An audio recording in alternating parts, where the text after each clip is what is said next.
Selamat datang dan bertemu di kuliah online kali ini.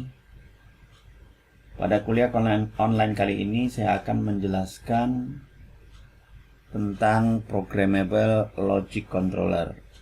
Namun ya untuk memulainya kita mulai dari beberapa sub-sub dahulu. Sebagai introduksi yang awal, ini akan saya kenalkan dengan pengenalan dan konsep dasar PLC. Baik, kita langsung menuju ke materi dan semoga bermanfaat.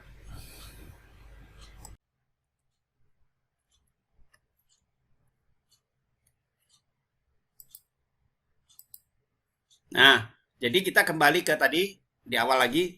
Jadi yang namanya kendali sistem atau controller di sini ya. Jadi controller di sini ini selalu bicaranya tentang kendali sistem. Nah, kemudian yang kita kendalikan itu apa? Oh, sebuah sistem. Nah, karena kita mengendalikan sebuah, bayangkan ya, saudara bayangkan apapun lah di situ. Kalau saudara misalnya di mana itu namanya di mall gitu ya.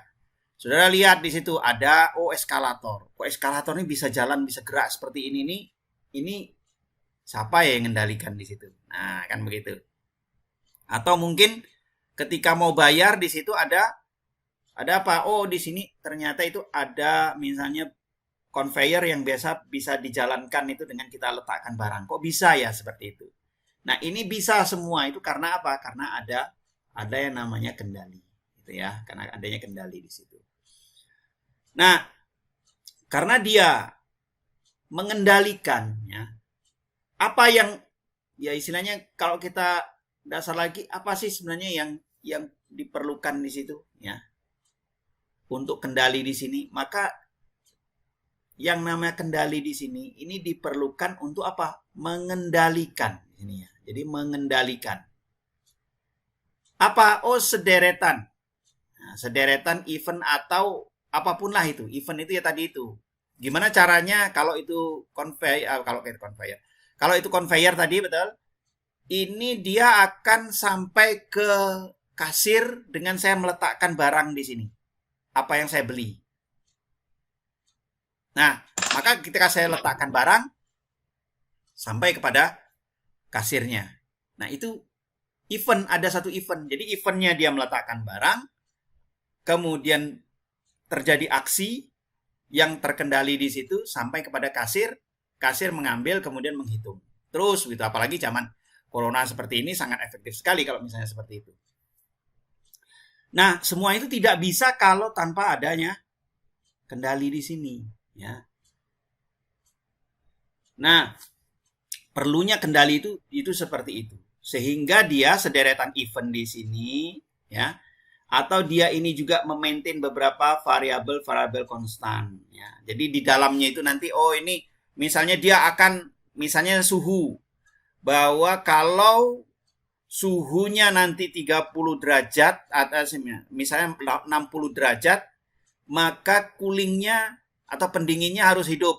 Nah, itu. Jadi ada variabel state di situ, itu harus dikendalikan, ya.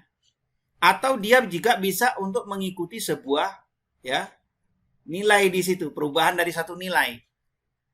Misalnya ketika di sini dia ada nilai ini suhu nih. Suhu kalau sudah mencapai suhu 30, maka mixer juga harus dihidupkan. Seperti itu. Nah, ini macam-macam. Jadi umum sekali. Umum sekali. Ini untuk sebuah kendali sistem. Nah, sekarang kita tinjaulah seperti misalnya sebuah bor listrik di sini. Ya. Kita bicara tentang bor listrik, tentunya kalau ya adik-adik mahasiswa yang sudah biasa dengan pekerjaan workshop Elins atau apa misalnya atau membuat PCB begitu kan, ada PCB yang sudah sudah tinggal dipakai begitu ya. Nah, ini sudah dilarutkan di situ, kemudian jalurnya terlihat, maka apa yang dilakukan agar komponen itu bisa diletakkan pada PCB tersebut, ya dia harus dibor dulu. Walaupun nanti memang ada yang diletakkan di atasnya tidak ada masalah, tapi ada juga kan yang dia harus dibor di layer sebaliknya, layer komponen di situ. Nah, kalau itu dilakukan secara manual, kita cukup dengan menggunakan sebuah saklar saja. Selesai. Karena apa? Saklar itu yang bisa memutus arus sehingga motor tidak terenergize atau motor tidak aktif. Nah, itu. Nah, tapi sekarang kalau itu nih dibuat otomatis bagaimana? Gitu kan? Maka dia harus ada yang namanya ini tadi, sistem yang dapat mengendalikan. Itu. Nah, kalau dia ini bisa atau kendali dia mengendalikan, berarti dia harus ada apa? Oh, dia ada langkah-langkahnya. Gimana caranya? Ya kita secara bodon saja mulai kita dekatkan ini mata bor ya seperti ketika kita melakukan apa namanya pengeboran di area posisi kerja.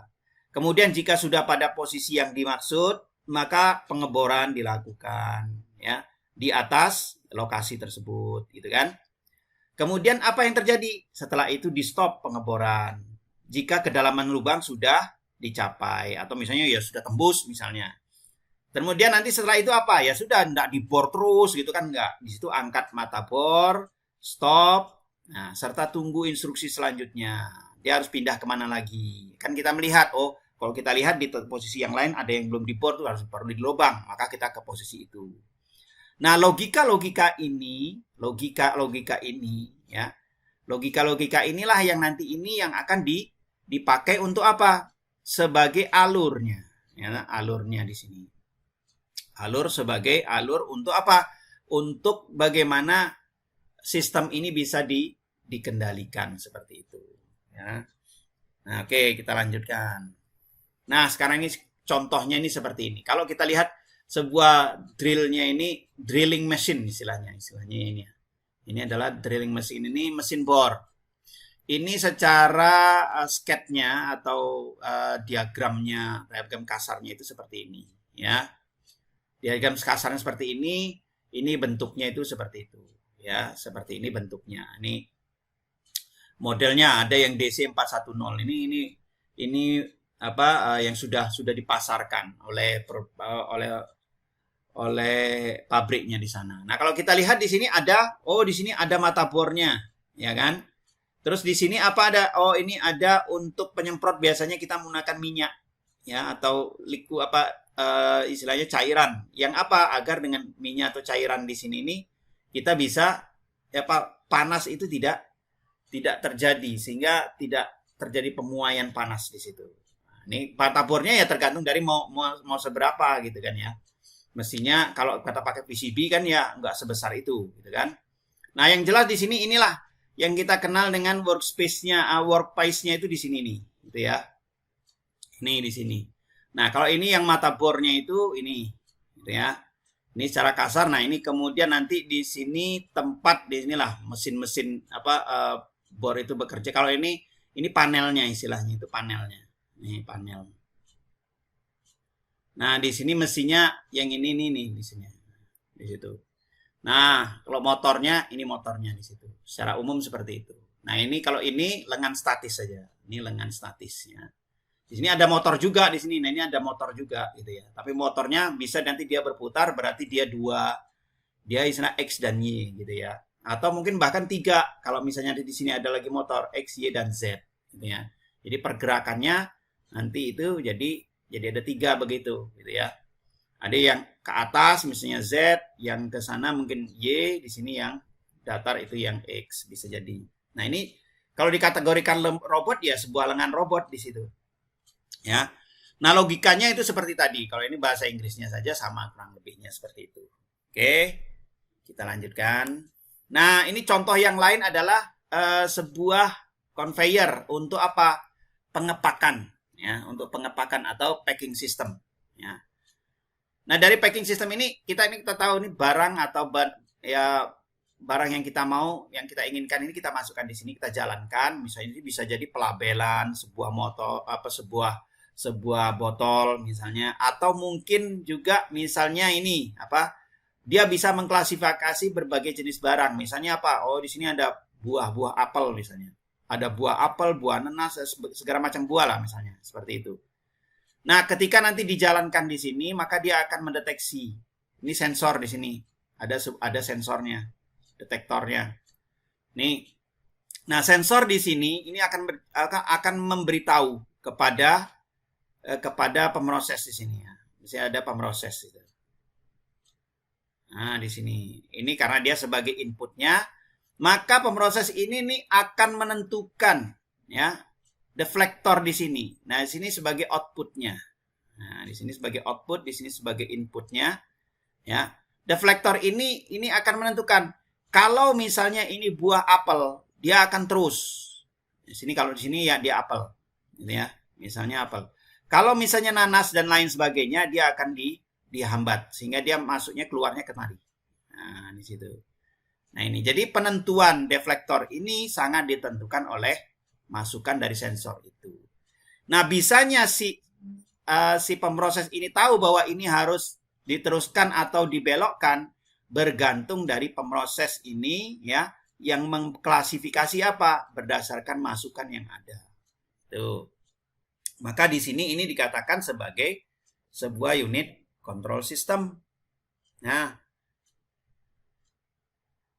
di sini kalau kita lihat lagi, berarti yang namanya control system di sini dia mengendalikan.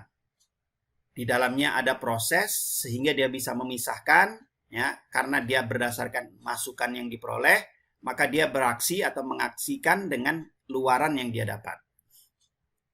Nah, sekarang kita lihat bentuknya itu seperti apa. Ya.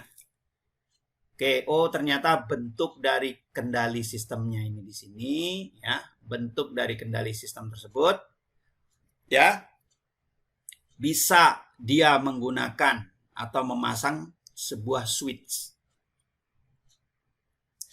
Nah, kalau bicara tentang switch, umumnya itu selalu ada dua ya, kontak atau switch gitu ya.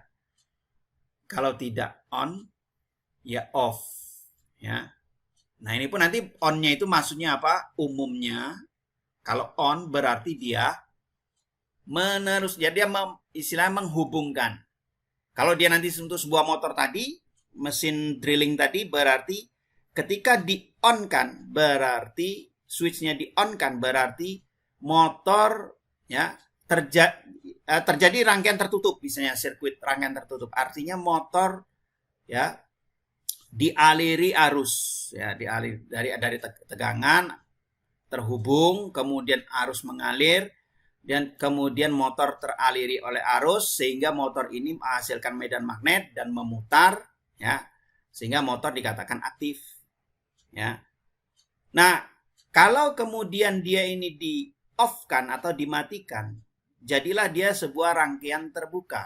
Nah, di sini. Jadi maksudnya rangkaian terbuka ini kalau ini ada sumber gitu ya. Terus kemudian ini ada switch. Nah, seperti ini. Nah, di sini ya. Ini adalah motornya di situ ya. Di sini motornya. Nah, di sini. Nah, di sini groundnya di situ. Nah, switchnya ini di sini ini. Ketika dia terhubung seperti itu, maka terjadilah karena ada perbedaan tegangan, maka terjadi arus, gitu ya. Terjadi arus di sini. Ini mengalirlah arus. Ini rangkaian tertutup namanya. Tapi kalau dia ini tidak, ya, tidak ada, gitu ya. Ini tidak ada di sini, maka dia terbuka. Nah, ini arus ini tidak mengalir. Jadi arus tidak mengalir. Jadi I-nya sama dengan 0. Ketika dia on, di sini I-nya berarti tidak sama dengan 0. Tapi ketika dia ini off, maka yang ini sama dengan 0. Nah, tidak sama dengan 0 berarti motor dapat bergerak atau diaktifkan atau berputar. Ya. Nah, ini yang model yang sederhana, yang kontak langsung dengan pengguna atau operator, gitu ya. Jadi bisa kita pegang, gambarannya kita merasakan, kita ini apa namanya? Ya, ketika contohnya misalnya apa sih? Misalnya kita di kos-kosan atau di rumah, ketika kita masuk kamar kan ada saklar. Nah, itu on off-nya itu seperti itu. Ya, kita langsung berhubung langsung dengannya.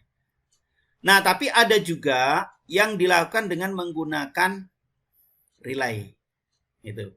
Konsepnya sama. Ini maka saya katakan kemarin kenapa kok antara sistem aktuator dengan PLC itu kurang lebihnya hampir-hampir mirip gitu ya. Relay di sini. Ini konsepnya ya juga sama. Filosofinya dia menggunakan 0 dan 1. Ini sama di sini. Di sini 1, di sini 1 ya. Nah, di sini 0. Nah, artinya apa ketika dia 0, kondisinya dia sama dengan 0, I-nya berarti tidak terhubung. Motor itu tidak terhubung. Motor tidak aktif kalau dia ada hubungan dengan motor. Nah, kemudian kalau dia ini satu, artinya ya ada arus. Kondisi saklar dalam keadaan on. Nah, jadi sama konsepnya. Cuma dia menggunakan relay. Nah, relay di sini ini untuk mengatur aktivasi motor. Hanya saja ya, karena kita menggunakan relay gitu ya. Jadi kita tidak langsung mengatur si motor itu berputar atau berhentinya secara langsung atau seperti halnya switch ini tadi ya. Tetapi dia melalui istilahnya itu melalui apa? Oh, melalui satu media yaitu listrik, kemudian jadi magnet. Magnet ini yang akan menggerakkan si relay itu. Nah, untuk menggerakkan dari si relay ini berarti kan kalau relay berarti ada, nah, gambarannya kan seperti ini. Nih, misalnya seperti itu ya. Kalau kita bicara tentang relay di sini. Kalau bicara tentang switch ini kan tadi yang di situ.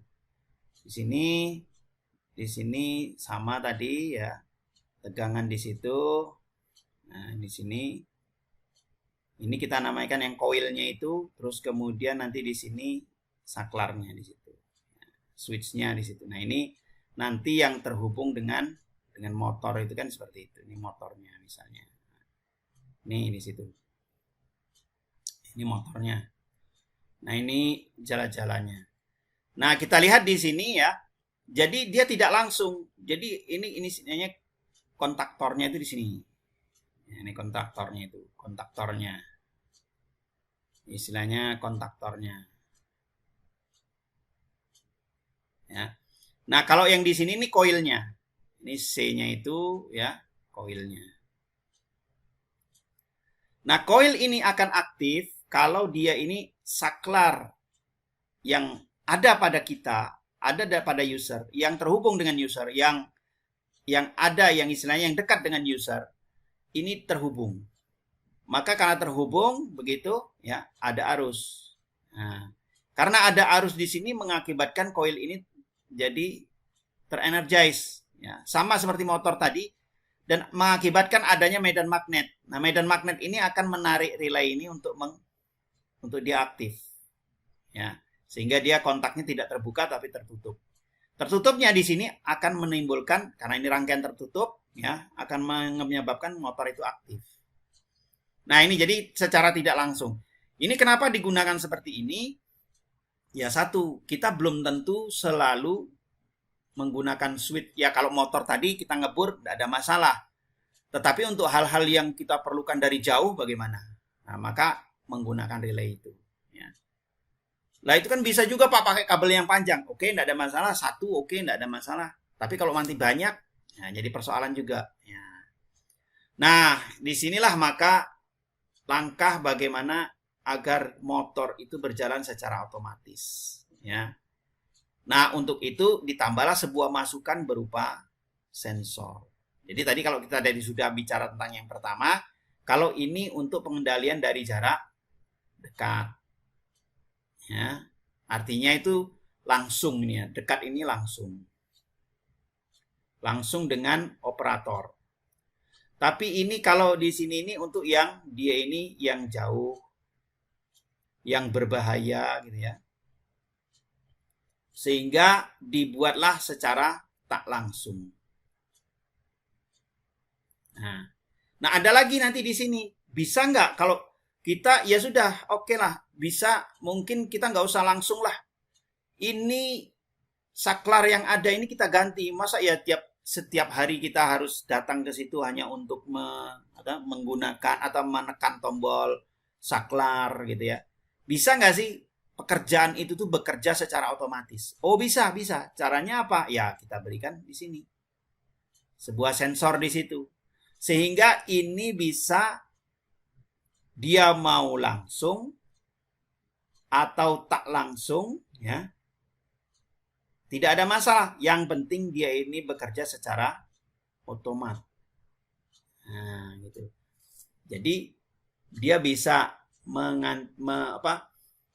menyelesaikan persoalan yang ada di sini dan ada di sini. Yang sifatnya tadinya manual itu bisa dia lakukan secara otomatis. Tetapi harus ada satu, yaitu masukkan sensor di situ. Ya. Nah, inilah yang diperlukan dari sebuah sistem kendali itu. Dia bisa bekerja secara otomatis seperti apa. Kalau tidak otomatis atau manual itu seperti apa. Oke, sekarang kita lanjutkan. Ini contohnya yang tadi seperti tadi nih. Ini sama seperti dia. Ini mengendalikan motor dengan menggunakan apa? Relay. Kalau ini berarti tak langsung kan begitu. Nah, ini ceritanya itu seperti itu. Nah, umumnya tadi itu. Kalau dia ini secara tak langsung karena dia ini ya. Large current atau dia itu high voltage biasanya. Atau di sini juga bisa yang high voltage ya. Ya karena apa? Untuk keselamatan manusia itu sendiri. Nah, yang sedangkan yang di sini ini adalah yang digunakan yang low voltage di situ ya. Nah, ini mestinya kita tambahkan di sini ada sebuah tegangan gitulah. Nah, nih kalau seperti ini tadi semuanya baik langsung maupun tak langsung. Kalau konsepnya untuk manual itu nggak ada masalah pakai tenaga manusia, ya. Tapi bagaimana kalau dia ini konsepnya itu otomatis? Nah ini maka orang kan berpikir gimana ya caranya ya biar ini sistem bekerja secara otomatis. Maka dalam revolusi industri itu kan di era tahun 60-an dengan 70-an di situ maka muncul yang namanya kendali sistem itu dengan menggunakan terutamanya ini. Dia memanfaatkan relay. Ya. Karena apa? Ya cukup dia di depan sebuah panel, dia bisa mengatur ya jalannya itu semua, sistem. Jadi namanya panel di sini.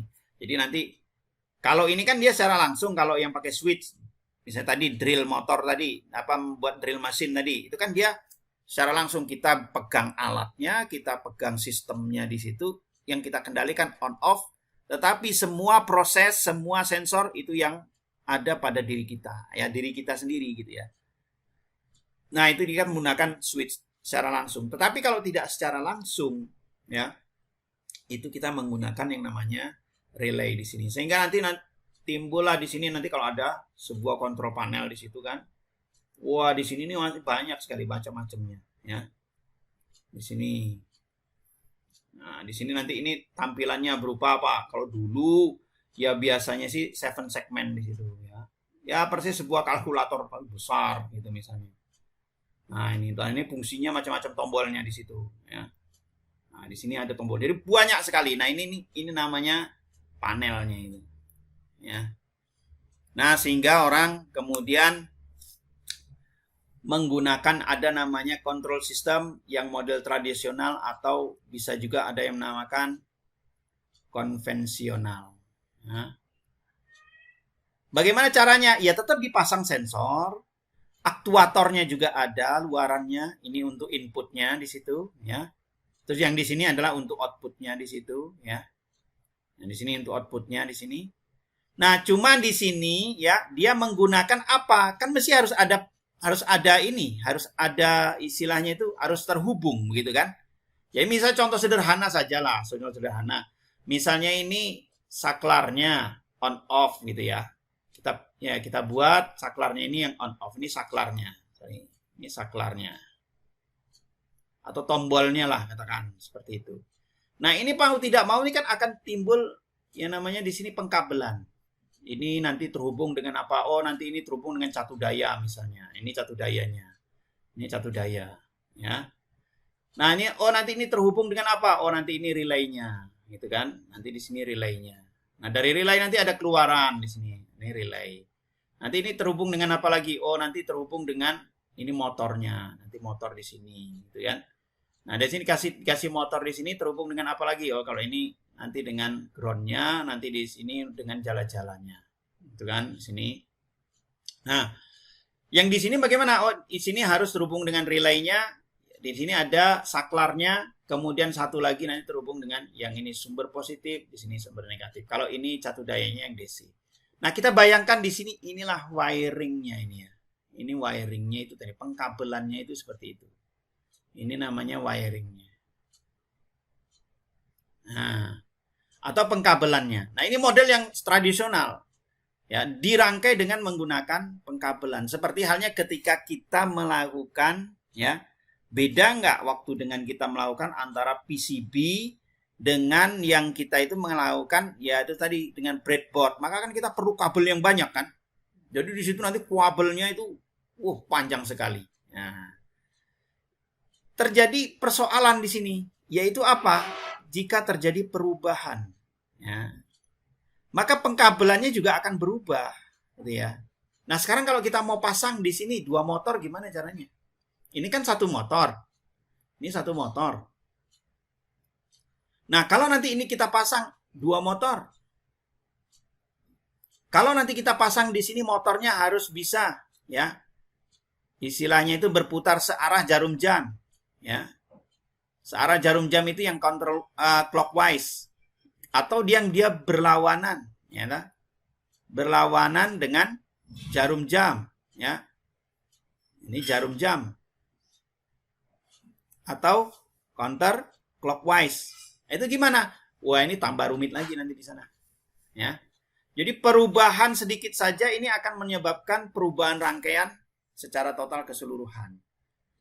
Nah, maka akhirnya kalau kita lihat di sini, ya, ini tadi kontrol panel itu tadi, ya. Jadi yang terhubung tadi yang di depan kita tadi itu. Ini kontrol panelnya di sini. Wah, di sini kan banyak tombol-tombol di sini, ya. Nah, ini karena banyak tombol-tombol di sini. Nah, model konvensional atau model tradisional di sini untuk sebuah kontrol sistem, dia memanfaatkan atau menggunakan yang namanya kontrol panel di sini. Ya. Jadi kontrol panel itu ibaratnya, ya, depannya kayak keyboard di sinilah. Kita mau tekan tombol di sini ini agar apa? Oh, ini agar bisa apa? Oh, agar bisa nanti digunakan atau dikendalikan sistem yang akan digunakan di situ. Nah, inilah di sini ini terjadi pada revolusi industri di era tahun 60 sampai 70-an. Apa dia menggunakan ini? Utamanya ini adalah ini, relay. Ya, karena memang dia menggunakan on off tadi, ya. Dan dia ini akan digunakan relay ini untuk mengoperasikan suatu sistem yang bekerja secara otomatis dari mesin-mesin tersebut, ya. Nah, ini yang persoalannya di sini. Kabel yang saling terhubung di sini di dalam CP. Ini CP, ini kontrol panelnya itu. Bagaimana nanti kalau terjadi error? Ketika terjadi error, ini membutuhkan, ya, tenaga tersendiri, ya. Apalagi untuk sistem yang kompleks begitu. Itu persoalan, ya. Baiklah, untuk tidak terlalu panjang kita sambung pada sesi yang lain. Terima kasih, tetap pada channel ini.